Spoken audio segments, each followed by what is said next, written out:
Gospel according to Matthew. And seeing the multitudes, Jesus went up onto a mountain, and when he was set, the disciples came up unto him. And he opened his mouth and taught them, saying, Blessed are the poor in spirit, for theirs is the kingdom of heaven. Blessed are they that mourn, for they shall be comforted. Blessed are the meek, for they shall inherit the earth. Blessed are they which do hunger and thirst for righteousness, for they shall be filled. Blessed are the merciful, for they shall obtain mercy. Blessed are the pure in heart, for they shall see God. Blessed are the peacemakers, for they shall be called the children of God. Blessed are they which are persecuted for righteousness' sake, for theirs is the kingdom of heaven. Blessed are you when people shall revile you and persecute you, and shall say all manner of evil against you falsely, for my sake. Rejoice and be very glad, for great is your reward in heaven. For so did they persecute the prophets who were. You are the salt of the earth, but if the salt has lost its flavor, with what shall it be salted? It is then good for nothing but to be thrown out and trodden underfoot. You are the light of the world. A city that is set on a hill cannot be hidden. Neither does someone light a candle and put it under a basket, but on a candlestick, that it may give light to all that are in the house. Let your light so shine that people may see your good works and glorify your Father in heaven.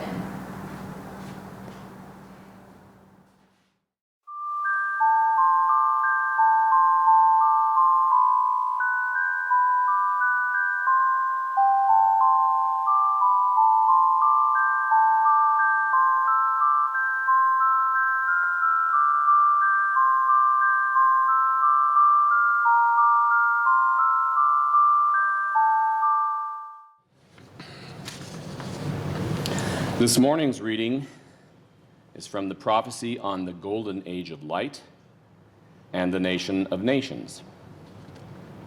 As the material universe expanded from a common source, God now magnifies and expands his presence in the divine creation. The spiritual universe is presently expanding to envelop the material universe. Divine law is all-conquering. Error originated when man fell away from divine law. This produced a moving away from God and the spiritual realms in which man had his origins. As the angels fell from light into darkness, degeneration of spirit transpired. The races of the earth exist outside of God's presence and are ruled by the laws of nature and by their own governments.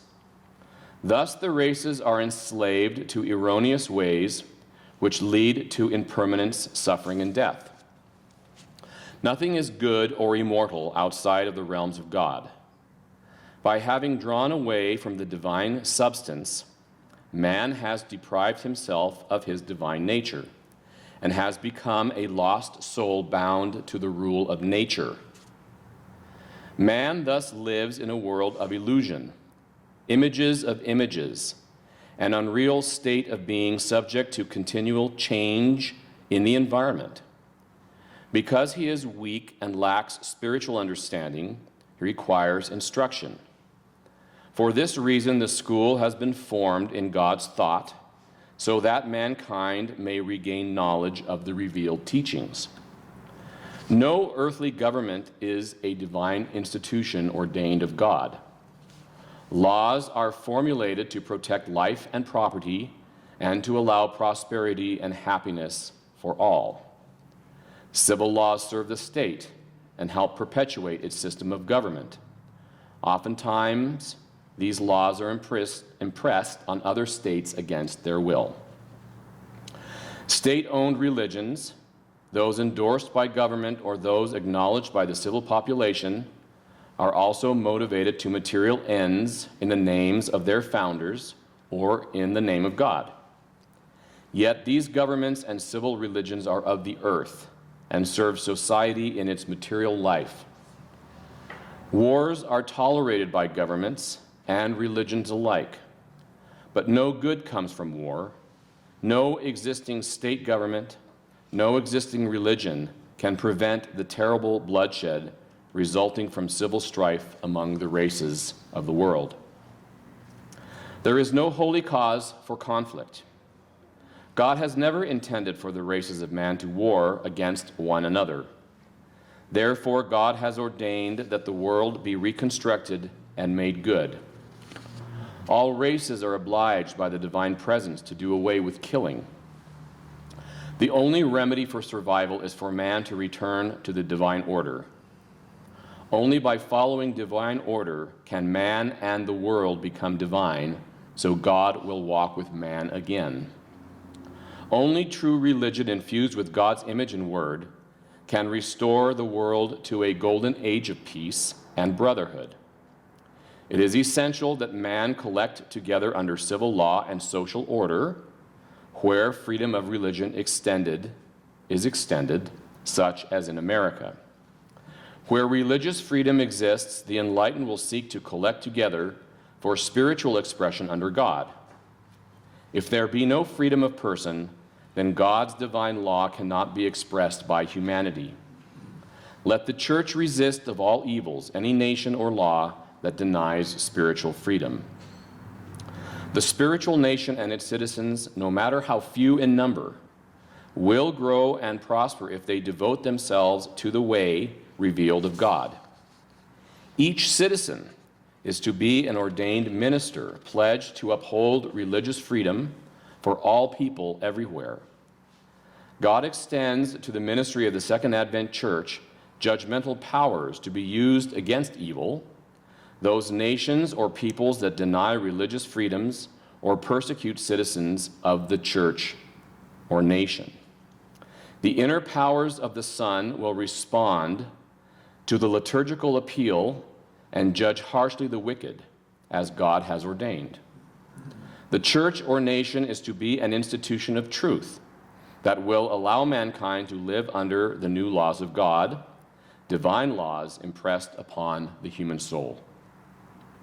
The purpose of the church is not to put down the laws of any nation, but to implant in them recognition of new conditions in the world. These new conditions are the result of the divine presence of God in the Son of Righteousness, which extends to all mankind truth and justice that manifest as divine light. And this sovereign law emanating from God, and not to be found in books or in the spoken word, affects all things in the universe. The church as a nation shall not emphasize human needs and a natural way of life. Man's spiritual and supernatural needs must be emphasized in order that divine law can take on meaning in the world. In the past, world religions have stressed human needs.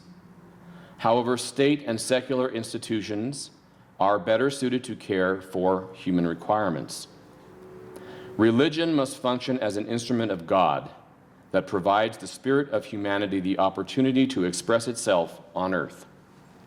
Only in this way can divine law dominate human life on earth. Man, therefore, must be enlightened, filled with divine reason, governed by the sovereign will of God, who would change the world and transform man and nature into spirit. God loves those who are created in his image. Man must be returned to the original beauty of the world as it was before man became separated from the divine order of the universe. Man, in league with the powers of darkness, has allowed his world to decay into a thing of ugliness. If man but return to God in this golden age of light and adhere to the way revealed, he can escape the coming judgment, the dissolution of all matter and human nature. Man must understand and accept God's infinite mercy and the grace and salvation he has extended. This acceptance will require the whole of man's being and his complete submission. It will not be by desire or need or intent that man's spirit will be reborn a living soul, able to commune with God in the image and the word, but by committing himself to truth and righteousness. If one be unified with God in the image and the word, exemplification of the way becomes a living sacrament. To benefit from God's truth manifest as the image of himself, humankind must live truth and demonstrate it in daily life. This is, of all undertakings, a most difficult human endeavor. Without God's help, it is impossible. The natural order in the world is opposed to this way of life because nature reflects material survival that breeds opposition, conflict, disunity, and independence, not only among animal species, but among humans as well. Individuals, their cultures, and nations are set against one another. People collect together for natural survival and perpetuate themselves by mutual association. Thus, the creation of the church as a nation is essential, because if its citizens not collect together for mutual support, they cannot survive. A new civilization cannot exist under conditions and laws created for an older civilization.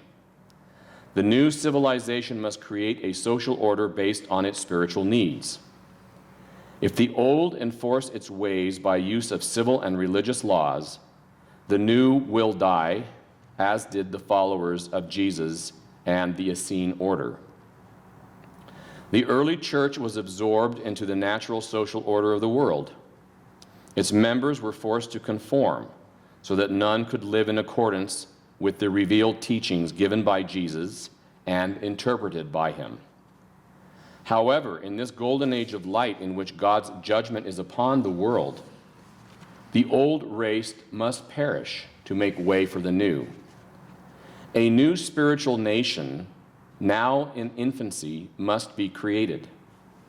And with the help of God, it will grow and become the dominant power in the world, both spiritual and material. The new race will be nurtured by the rays of the sun, carrying its inherent information factors. This will cause the brain and the nervous system of the new race to be superior, cosmic, and able to process this information sent of God. Thus, the new race will evolve to a higher understanding of God by means of the system through the sun, not by means of the world. The consciousness of God in the spiritual sun will nurture the new race, thus creating a spiritual race to inherit the world. The old race, in not receiving the sun's rays and not living in accordance with the new laws and statutes, will not be able to process the information sent of God and will therefore perish. God will burn up the old to make way for the new. God, not man, is recreating the world into a new world, and the new race submits to God's will.